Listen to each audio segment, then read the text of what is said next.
Participants at an emergency vehicles operator course at the Saint Lucia Fire Service Training School in Vieux-Fort got a chance to put into practice what they have learnt during the one-week course. On Friday, January 27th, 2020, 40 fire officers were receiving instruction in the do's and don'ts of manning vehicles when responding to crisis situations. Authorities are attempting to reduce cost, traffic collisions, injury and death by teaching fire officers how to safely navigate the roadways while inbound and outbound at emergency scenes. Personnel were put through the paces in 2 days of practical exercises behind the wheel. The course has been very informative. We have had officers from the fire and police department as well who came in to enlighten us as to the operations of the vehicles, and as drivers we know that we are both responsible for the utilities that we operate and the lives of others, and the knowledge, both theoretical and practical, I can say it has made me more confident as a driver, and it'll make me a better operator of the vehicle, both in emergency cases and on those non-emergency cases as well. And I must say the course has been successful. I think they have acquired their objectives, and I can say that I am very pleased to have been part of this course for 2020. Trainees were taught how to go under the hood to carry out basic regular servicing and maintenance checks on the fleet of emergency vehicles, which include fire trucks and ambulances. The training has been very enlightening. I have learned so much about about emergency vehicle driving.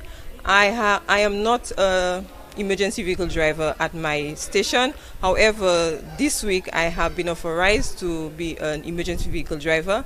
I have learned a lot about ways you can check your vehicle. There is a primary and secondary checks that you must do before we go out into the road.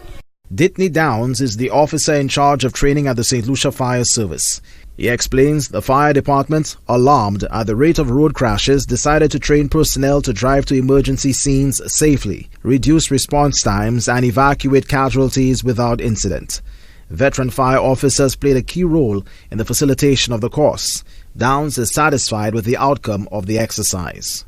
In terms of their ability to maneuver the emergency vehicles, as you know, we have seen from January 2020, the beginning of January, we have seen a number of vehicle accidents. Some are very serious, resulting in some loss of life. And these officers are expected to respond to these emergencies as quickly as possible to assist these victims. So the training basically provided them with all the safety tips that is needed in terms of maneuvering these vehicles in a safely and efficient manner.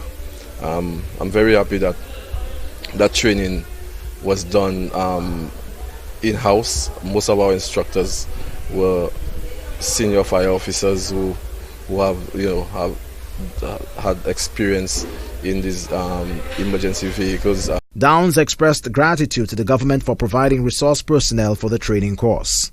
Winston Springer Jr., HTS News Force.